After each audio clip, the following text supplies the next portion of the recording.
Hi everyone, so this is our menu for today. This is pork giniling or ground pork. Ginisa ko lang to sa bawang, sibuyas, magic sarap. Linagyan ko din ng maliit na pakete ng oyster sauce, konting toyo.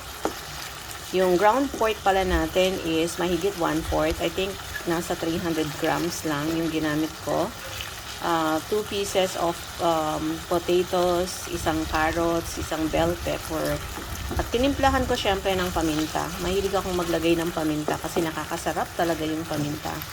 And pinakulo ko muna pala yung ground pork, no, bago ko igisa para maganda yung pagkakaluto. Ayan. Yung iba linalagyan nila to ng raisins, pero ako hindi ko na nilagyan ng raisins. Ayan.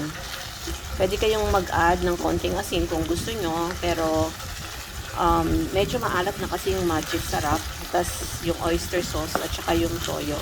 So, bahala na kayo kung maglalagay pa kayo ng asin. Depende sa timpla nyo. So, itong pork giniling, bukod sa masarap na siyang pang-ulam, pwede pa siyang pampalaman sa tinapay. At pag hindi naubos, kinabukasan, pwede itong gawing, pwede itong lagyan ng itlog. So, pwede pa rin siyang pang-almusal. So, ito yung ating menu for today. Thanks everyone.